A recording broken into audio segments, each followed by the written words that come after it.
کہہ دیں وہ میرا ایمان، وہ میرے سر تسلیم خلق.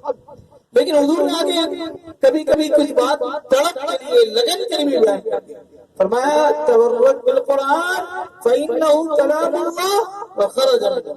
قرآن کریم سے برکت حاصل کرو اس لیے کہ یہ اللہ کا کلام ہے، وہ خرج منه، اللہ کے اندر سے نکلی چیز. جب کوئی قرآن پڑھتا ہے اور دل سے پڑھتا ہے، دل کی گہرائی سے پڑھتا ہے، نکلا اللہ کے اندر سے اور پڑھا بندے نے اندر سے، اور جب اندر سے اندر مل گیا تو پھر کیا بچا؟ اسی کو کہتے ہیں معراج. اسی کو کہتے ہیں جب اللہ سے کلام پڑھتے ہیں نا اللہ کا تو ایسا لگتا ہے اللہ سے باتیں کر رہے ہیں. یہ اسی وجہ سے. لہٰذا میرے عزیزوں، قرآن کریم کو اپنی زندگی کے میں برکت کا ایک اصول بنانا، اور اس کا طریقہ کار یہ ہے کہ دیکھیں بھائی، رمضان المبارک ہے، ہم سب اللہ سے بڑی امیدیں لگا کر اس میں جڑے رہتے ہیں، اور اللہ سے نجات اور مغفرت کی سب سے بڑی امید جو ہے نا وہ اللہ کے نبی صلی اللہ علیہ وسلم. سجدے سے سر نہیں اٹھائیں گے امتی امتی کہہ رہے ہیں. جہاں سارا عالم کہہ رہا ہوگا نفسی نفسی، میری خیر ہو جائے، میں بچ جاؤں، میری خیر. انبیاء علیہ الصلوۃ والسلام وہاں کہہ رہے ہوں گے نفسی نفسی، میری خیر ہو جائے، میں بچ جاؤں. وہاں ایک ذات ہوگی جو کہہ رہی ہوگی امتی امتی. لیکن اگر یہ ذات شکایت لگا دے اللہ کیا کہ میری اور آپ کی، تو کیا بچے گا؟ کچھ بچے گا؟ جو مغفرت جن سے امید، یا ربی ان قومی اتخذوا هذا القرآن مہجورا. اے میرے رب، قیامت میں قرآن نہ پڑھنے والوں کی شکایت ہوگی. اے میرے رب، میری قوم نے قرآن کریم کو چھوڑ دیا. لفظ استعمال ہوا مہجورا. کیا لفظ استعمال ہوا بھائی؟ ہجر. آپ نے سنا ہوگا اشعار میں ہجر کی بڑی، دو چاہنے والوں میں جب جدائی ہو جائے تو اس کو کیا کہتے ہیں؟ ہجر. اردو اشعار میں بہت استعمال مہجورا. اگر میں آپ سے یہ کہوں کہ میرا جاوید بھائی سے رابطہ منقطع ہو، اس کا مطلب میں بھی ملنا چاہتا ہوں، یہ بھی ملنا چاہتے ہیں، کوئی اسباب ہے کہ ہم مل نہیں پا رہے ہیں. واحد ذریعہ. لہٰذا اس قرآن کریم کو اپنے سینے سے لگانا، اس قرآن کریم کو اپنی زندگی میں بسانا. میرے بھائی، قرآن صرف پڑھنے کا نہیں ہے پڑھنے میں بھی برکت ہے. بہت سے لوگ کہتے ہیں بھائی مطلب سمجھ نہیں آتا، کیا وجہ پڑھتا؟ نہیں، یہ شیطانی دھوکہ ہے. کیا آپ کو مجھے معلوم نہیں اللہ کے نبی صلی اللہ علیہ وسلم نے فرمایا اس کے ہر لفظ پر ایک ایک دفتر اللہ نے رکھی ہے نا. اس کے ہر لفظ پر اللہ کے نبی صلی اللہ علیہ وسلم نے کیا فرمایا؟ اللہ دفتر کیا تھا فرمایا. اور اس سے بھی مزے کی بات، باتوں کو اٹک اٹک کے پڑھتے ہیں. فرمایا جو تیزی سے پڑھا اس کو ایک ثواب، جو اٹک اٹک کے پڑھتا اس کو ڈبل ثواب.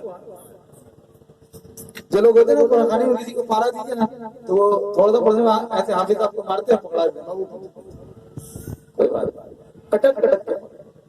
اور ہمارے یہاں قرآن خوانی میں بھی مزاج بنا ہوا ہے نا کہ ایک قرآن بتاؤ گنتی کر کے.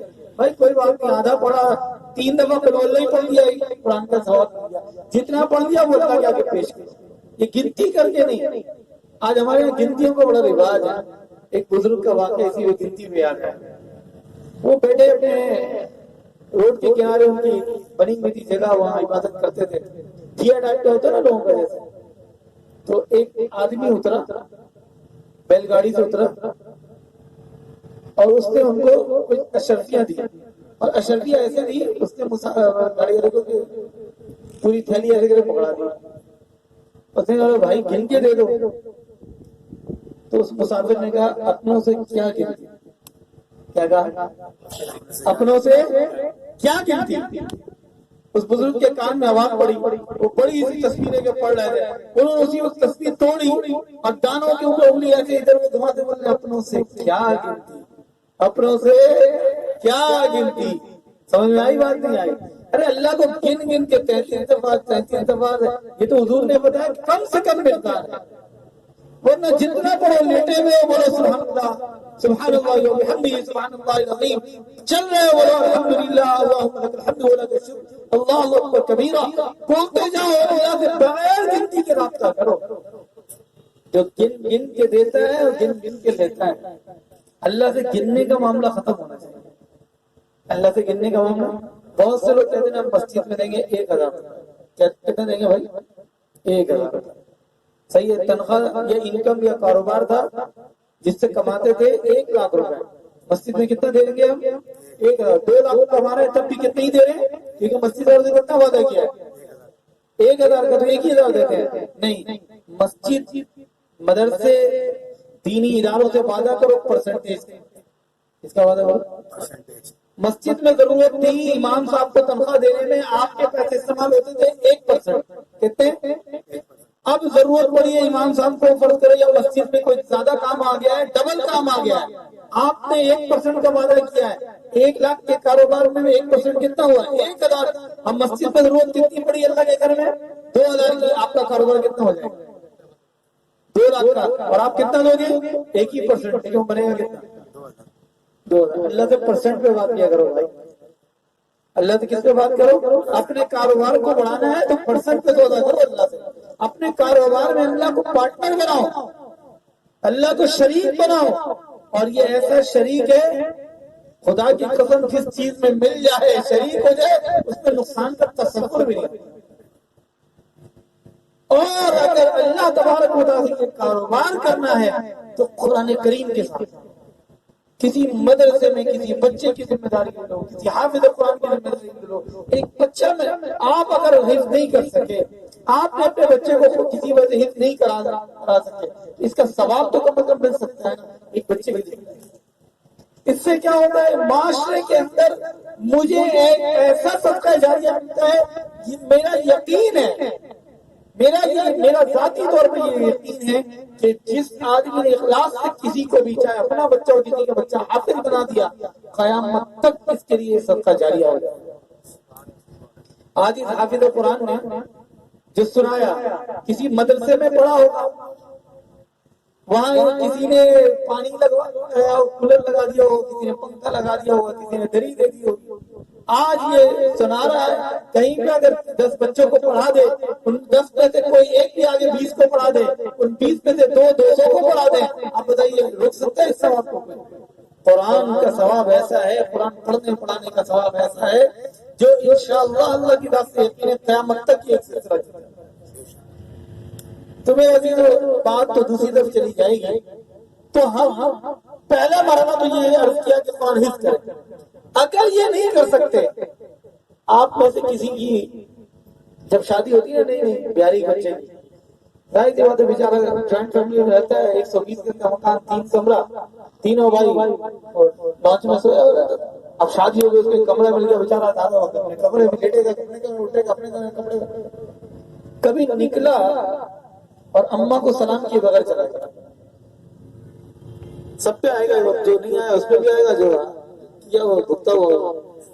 اماں کو سلام کیے بغیر 2 دن آپ چلے جائیں، تیسرے دن دیکھیں اگر اماں پاورفل ہے تو قیامت ہو جائے گی، اور پاورفل نہیں ہے تو کل ناراض ہو جائے گی کہ بھائی میرے سے بات نہیں ہے، پال پوس کے بڑے مجھے 8 دن نہیں ہوا تو سلام کر کے نہیں جاتا آفس، مل کے نہیں جاتا ہے آفس، ایک گھر میں رہتے ہیں.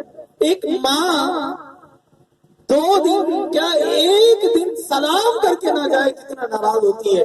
وہ اللہ جو 70 ماؤں سے زیادہ اپنے بندے سے محبت کرتا ہے، اس کا کلام کتنے دن نہیں کھولتے ہو بھائی؟ ناراض نہیں ہوگا. پھر زندگی میں ہم ادھر جا رہے تعویذ ہے تو ادھر جا رہے دعا کر. ارے دعا تمہارے اپنے اندر ہے، تمہارے گھر میں. یہ موبائل کو لینا جتنا آسان ہے اس سے زیادہ آسان قرآن پکڑنا ہونا چاہیے. ہمارے یہاں تو قرآن تم لپیٹ کے اور اوپر بے ادبی نہ ہو جائے.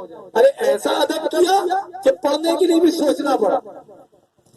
اور میں آپ کو آخری بات کر دوں کہ بہت آسان ہے قرآن. آپ زندگی میں اس کی نیت کریں. بھائی صبح سے اٹھتے ہیں 3 آیت پڑھنے کی نیت کریں، 1 رکوع یا 3 آیت پڑھنے کی. جب روزانہ اس سے بات کر کے جائیں گے نا، اس کا کلام پڑھ کے جائیں گے نا، آپ یقین کیجئے آپ کو پورے دن یہ احساس ہوگا کہ میں کسی کا بندہ ہوں، کوئی میرا رب ہے، کوئی مجھے پال رہا ہے، کوئی مجھے چلا رہا ہے، کوئی میری حفاظت کر رہا ہے. اس احساس سے گناہ کا تصور زندگی سے مٹ جاتا ہے اور انسان کا رشتہ اپنے اللہ سے جڑتا ہے. اور جب یہ آپ پڑھنا شروع کریں گے 3 آیتیں پڑھیں گے تو خدا کی قسم آپ 1 مہینہ اگر صرف اس پر کم از کم عمل کر لیں یہ 3 آیتیں آپ کو 30 آیتوں تک نہ لے جائے تو نہ پڑھیں گے. یہ قرآن کھینچتا ہے, اس کے اندر مقناطیس ہے, جو اس کے قریب آنا چاہتا ہے یہ مقناطیس کی صلاحیت ہے جب تک اپنے آپ سے ملا نہ لے اس کو ہلاتا رہتا ہے, ہلاتا رہتا نہیں بھائی, وہ کھینچ رہا ہوتا ہے, وہ ہل رہا ہوتا ہے یہاں تک کہ آ کر اس سے چپک جاتا ہے. آپ کو سہولت ہو استفسار کرتے ہیں نائٹ ڈیوٹی وغیرہ کی تبدیلی ہوتی ہے تو آپ اس جگہ پر جا کر کم از کم تراویح کی پابندی آپ کو کرنی ہوگی. اب آپ کے ذمے سے ایک سنت پوری ہو گئی کہ آپ نے پورا قرآن سن لیا. دوسری سنت کہ چاند نظر آتے تک تراویح پڑھنے کا اہتمام ہوگا. یہ ہماری ذمہ داری بنتی ہے.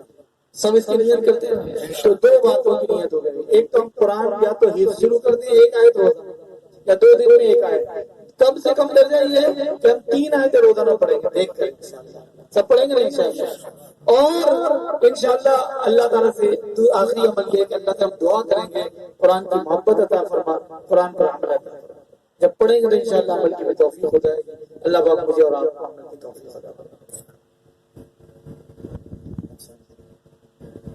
ٹھیک ہے, ہمارے جاوید بھائی فرما رہے ہیں کہ بات کو تھوڑا سا اور اگر وقت ہے تو اللہ تبارک و تعالیٰ. دوسری چیز میں اسی بات کو مزید آگے بڑھاؤں کہ دیکھیے بھائی, انسان کی زندگی اس دنیا میں جو آئے ہیں اس کا کوئی مقصد ہے. اس روڈ پہ الحمدللہ کراچی میں کتے بہت, پورے سندھ میں کتے بہت ہیں. آپ کو پتا ہے یہی ایک چیز ہے جو بہت تیزی سے پھیلی ہوئی ہے, کتا کاٹنے کا. آپ کو پتا واقعات اس کثرت سے کتا اور گڈھا, بہاری میں گڈھا بولتے ہیں, تو گڑھا بولتے ہیں, سارے بہاری تک میں بیٹھے. کتا اور کانپ اور گھاس کراچی میں بھرے پڑے. اللہ, یہ جو نئی نسل کو عادت لگی ہے نا, نئی نسل کو ایک عجیب عادت ہمیں لگ گئی راتوں کو دیر تک جاگنا. بکری ہے نا, بکری کا دودھ بھی خیر و برکت والا, بکری کی ذات بھی خیر و برکت والی.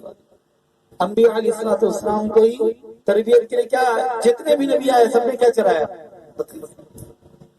اس کی وجہ پتہ ہے کیا ہے؟ اس کی ایک صفت ہے, رات کو جلدی سوتی ہے, صبح جلدی ہوتی ہے. اور کتا جس گھر میں اس میں فرشتہ نہیں آتا, پتہ ہے کیوں؟ بہت ساری وجوہات. رات کو جاگا رہتا ہے, صبح سوتا رہتا ہے. گھوڑے میں کسی گاڑی کے نیچے, کسی ٹھیلے کے نیچے, کسی کے گھر کے دروازے پر سوتا رہتا ہے, اور رات کو ایک دم گھوڑے اندر بناتا ہے. ہماری زندگی جو وقت اللہ رب العزت نے ہمیں دیا ہے, ہم کبھی بیٹھ کر سوچیں یہ 7 ارب کی آبادی دنیا کی, وہ دنیا میں آئی تو کیوں آئی؟ میرے اور آپ کے جیسے ہزاروں لوگ دنیا میں اور چلے گئے تو ہوا کیا دنیا میں؟ مجھے بھیجا کیوں؟ مجھے اور آپ کو.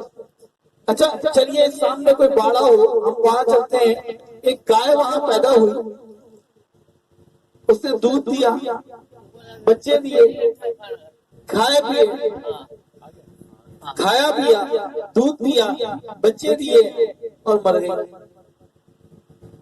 ہم میں اور گائے میں کیا فرق؟ اگر میں اس لفظ کو تھوڑا سخت کر جاؤں جو شاید آپ کو برا نہ لگے سمجھنے کے لیے, مجھ میں اور جانور میں کیا فرق؟ مجھ میں اور جانور میں فرق یہ ہے میرے بھائی, وہ آخرت کے لیے کچھ نہیں کرتا, میرے اور آپ کا مقصد آخرت کے لیے سب کچھ کرنا ہے. اس سے قیامت پہ کچھ نہیں پوچھا جائے گا, مجھ سے پوچھا جائے گا وما خلقت الجن والانس الا کیسے. آپ میٹرک کے کسی بھی بچے کو اٹھائیں, اس کو زندگی میں 1,00,000 مرتبہ اس کے باپ اس کی ماں نے یہ جملہ کہا ہوگا. اس بچے سے, میٹرک کے بچے سے کیا, آپ انٹر اور بی اے کے بچے سے اٹھا کے پوچھیں سر واقعی کی کیا فضیلت, اس کو نہیں معلوم. ہم کون سی نسل کی تربیت کریں؟ ہم اپنے بچے کو یقین کس طرف پیدا کر رہے ہیں, ہم اس کا رجحان کس طرف لے کر جا رہے ہیں؟ تو یہ ہمارے لیے ایک المیہ ہے, یہ ہمارے لیے ایک سماعی فکریہ ہے جو نسلوں کی تربیت. آج ایک موبائل میرے بچے کی تربیت کا بنا. میں ایک پروگرام میں ایک جگہ گیا ہوا تھا, آج سے 6-7 سال پہلے کی بات ہوگی یا 5 سال پہلے کی بات ہوگی. تو ایک چھوٹے بچے کی مجھے آواز آئی پیچھے، بھگوان مجھے شکتی دے۔ میں فوراً مڑا، میں نے اس بچے کو بلایا، یہ تو ظاہر ہے مسلمان ہے نا سارے، میں کہا بیٹا کہاں سے سیکھا؟ تو دوسرے کا کارٹون میں آتا ہے، دین میں آتا ہے، وہ بولا ہے، اس میں بولتا ہے، وہ لڈو کھاتا ہے، بولتا ہے بھگوان مجھے کر لیجیے کچھ۔ 6 سال کا بچہ بھگوان مجھے شکتی دے۔ میرے بھائی یہ ہے نا، یہ اس کے اندر کچھ نہ کچھ فٹ ہونا ہے۔ آپ فٹ نہیں کرو گے کوئی اور فٹ کرے گا، آپ فٹ نہیں کرو گے تو کوئی اور کرے گا۔ اس دل میں کسی کی محبت تو چاہیے، دل بحر محبت سے محبت کو کرے گا، تم لاکھ سمجھاؤ یہ کسی پر تو مرے گا۔ اس کو اللہ پہ مرنا نہیں سکھا رہا، اس دل میں اپنی اولاد کی اللہ کی محبت نہیں ڈال رہا، قرآن کی محبت نہیں ڈال رہا، رسول اللہ صلی اللہ علیہ وسلم کی محبت نہیں ڈال رہے، یہ دنیا کی مخلوقات کی، دنیا کے اسباب کی محبت لے کے پڑ رہا ہے۔ تو یہ موبائل میرے بچے کی تربیت، دن میں ایک وقت ایسا ہونا چاہیے جس میں گھر کے اندر اپنی اولاد کو لے کے بیٹھو، ایک آیت اور اس کی تفسیر ترجمے کے ساتھ، تفسیر ایک آیت ایک حدیث اس کا ترجمہ اس کی تفسیر، اور کم از کم ہر بچہ آپ کے گھر سے 100 مرتبہ استغفار اور 100 مرتبہ کلمہ طیبہ اور 100 مرتبہ درود پاک پڑھے، اور آپ اجتماعی پڑھیں۔ کیا پڑھیں؟ میرے بھائی جو لوگ آپ مسجدوں میں جا کے دیکھو، بوڑھوں کی کثرت۔ ابھی کل ایک جگہ ختم قرآن تھا، وہاں ایک صاحب نے عجیب و غریب کہا، فجر کی نماز کے بعد امام صاحب سے مسئلہ پوچھیں گے، تو ایک بوڑھا بیٹھا ہوا تھا، اس نے امام کو کہا غصے سے، تو دیکھ رہی ہے میں تلاوت کر رہا ہوں، یعنی مسئلہ بتا رہا ہے، خلل پڑ رہا ہے۔ تو امام صاحب نے کہا آپ ادب سے بات کر، اس نے کہا تو جاتا ہے یا میں جاؤں؟ امام صاحب نے کہا بھائی آپ ہی چلے جائیے، میں تو مسئلہ بتا رہا ہوں، میں کیا کروں؟ وہ باہر آنند تک گئے، اور اس کے بعد تو باہر آ یہ، تو جو صاحب مسئلہ پوچھے مطلب انہوں نے کہا یار بعد میں اگلے دن کمیٹی ہونے والوں سے پوچھا بھائی کیا مسئلہ اس کے، ان سے جا کے بعد امام صاحب کی نہیں توہین کر رہا ہے۔ جب گھر گئے تو پتہ چلا کہ جناب گھر والے بھی اس بوڑھے سے پریشان، گھر میں بھی آؤٹ آف کنٹرول ہے، تو جان چھڑانے کی اذان ہوتی ہے تو سب سے پہلے کہاں پہنچا ہے؟ سب بولتے۔ سوال یہ کہ وہ بوڑھا بھی ایسا کیوں ہوا اور بچے بھی اس سے بیدار کیوں؟ کچھ بھی ہو، آپ نے دیکھا ہے دنیاوی زندگی میں جتنے لوگ جاب کرتے ہیں وہ 60 سال کے اور ریٹائر ہو جاتے ہیں، پھر گھر میں بھی وہ حیثیت نہیں ہوتی، لیکن جو عالم جتنا بوڑھا ہوتا ہے اتنی بڑی اس کی عزت بڑھتی چلی جاتی ہے، استاد الحدیث، شیخ الحدیث، اور بڑھاپے میں بھی فالج بھی ہو جائے تب بھی لوگ اس سے برکت حاصل کرنے پڑتے ہیں۔ آج یہ جو آزادی کا قابل کو آپ دیکھیں، تو یہ کیا ہے؟ دین کی برکت۔ یہ دین کسی عالم کا گھر کا دین نہیں ہے، اگر ہم اس دین کو اپنے گھر میں زندہ کر دیں تو انشاءاللہ اللہ کی ذات سے امید ہے 60 سال 70 سال کی عمر میں سٹیایا اور نہیں ہوگا، قرآن و حدیث کے علم سے منور ہوگا، اور انشاءاللہ گھر بھی بابرکت ہوگا، ان کی ذات بھی بابرکت۔ سب نیت کرتے ہیں انشاءاللہ گھر میں ایک حدیث، ایک آیت اور 3 چیزیں، استغفار، کلمہ طیبہ اور درود پاک 100 دفعہ جب اپنے بچوں کے ساتھ پڑھ کے یہ کریں گے نا تو اللہ کی محبت، اللہ کے نبی کی محبت جائے گی، تو اس کے توسط سے ان کے دلوں میں والدین کی محبت بھی رہے گی، وہ والدین سے بدتمیز نہیں ہوں گے۔ اللہ پاک ہمیں عمل کی توفیق دے۔ اللهم انت السلام وانت السلام اللهم صل على محمد وعلى ال محمد كما صليت على ابراهيم وعلى ال ابراهيم انك حميد مجيد اللهم بارك على محمد وعلى ال محمد كما باركت على ابراهيم وعلى ال ابراهيم انك حميد مجيد ربنا آتنا في الدنيا حسنة وفي الآخرة حسنة وقنا عذاب النار ربنا ظلمنا انفسنا وان لم تغفر لنا وترحمنا لنكونن من الخاسرين اللهم اعنا على ذكرك وشكرك وحسن عبادتك اللهم اعنا بالعلم وزينا بالحلم واكرمنا بالتقوى وجملنا بالهدى اللهم انا نسالك الهدى والغنى والعفو والتقى اللهم انا نعوذ بك من فتن ما ظهر منها وما بطن اللهم انا نعوذ بك من حول بعض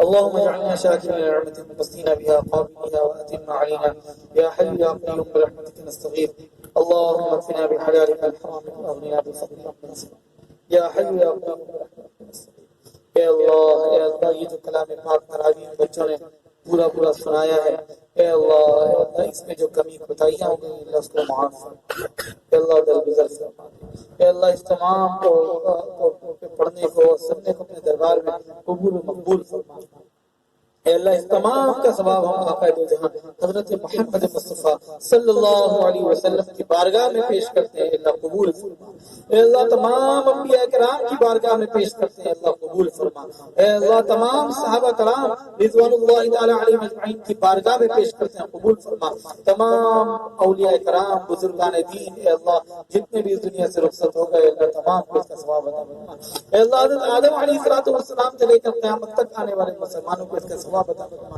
اے اللہ بالخصوص جن حفاظ نے قرآن کریم میں آپ نے سنایا، اے اللہ جن لوگوں نے اس کا انتظام کیا، اے اللہ جو لوگ یہاں پر سننے کے لیے تشریف لائے، اے اللہ جو لوگ جس طریقے سے بھی اس میں جنہوں نے معاونت کی، اے اللہ ان تمام کی زندگیوں میں اللہ اس کی برکت نصیب فرما، اے اللہ ان میں سے جن کے بھی والدین اس دنیا سے رخصت ہو گئے اللہ ان کو اس کا ثواب عطا فرما، ان کی قبروں کو تا حد نظر وسیع فرما، ان کی کامل مغفرت فرما، ان کے درجات کو بلند فرما، اے اللہ اس کی برکت سے اے اللہ ہمیں ایمان والی زندگی ایمان والی موت نصیب فرما، اے اللہ حضور صلی اللہ علیہ وسلم کی اتباع نصیب فرما، ان کا عشق نصیب فرما، ان کی محبت نصیب فرما، اے اللہ ان کی اتباع نصیب فرما، اے اللہ قرآن کو اے اللہ اپنی زندگی کے ہر حصے میں اللہ شامل کرنے کی توفیق نصیب فرما، اس کی برکات کو حاصل کرنے کی توفیق نصیب فرما، اے اللہ عافیت والی زندگی نصیب فرما، اے اللہ دنیا اور آخرت کی خیر و بھلائی نصیب فرما،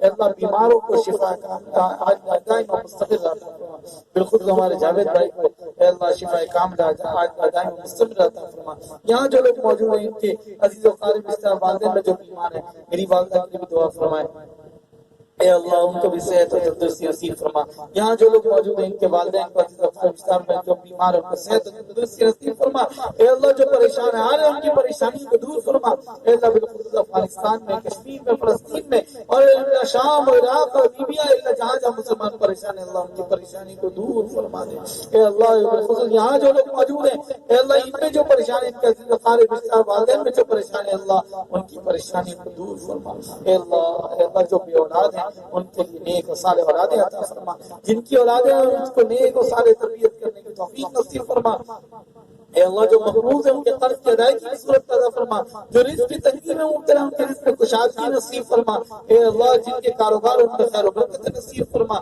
اے اللہ جو لوگ بے گھر ہیں اے اللہ ان کے لیے اپنا ذاتی گھر کا بندوبست فرما، اے اللہ ذاتی گھر کا بندوبست فرما، اے اللہ اس ملک کو اے اللہ امن کا گہوارہ بنا، اے اللہ اس کی سیاست کو اس کی معاشرت کو اس کی معیشت کو اے اللہ محفوظ بنا، اے اللہ سود سے پاک بنا، اے اللہ نفرتوں کی فضا کو ختم فرما، اے اللہ محبتوں کی فضا کو عام فرما دے، اے اللہ اس شہر کراچی کو امن کا گہوارہ بنا، اے اللہ پانی کی تنگی کو دور فرما، اے اللہ میں نیک و صالح حکمران نصیب فرما، نیک و صالح حکمران نصیب فرما، ربنا تقبل منا انك انت السميع العليم وتب علينا انك انت التواب الرحيم صلى الله تعالى على خير خلقه محمد وعلى اله واصحابه اجمعين برحمتك يا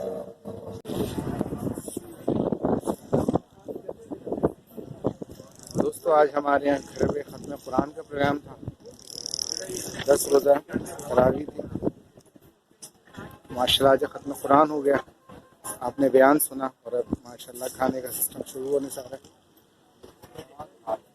لنگر شروع ہے۔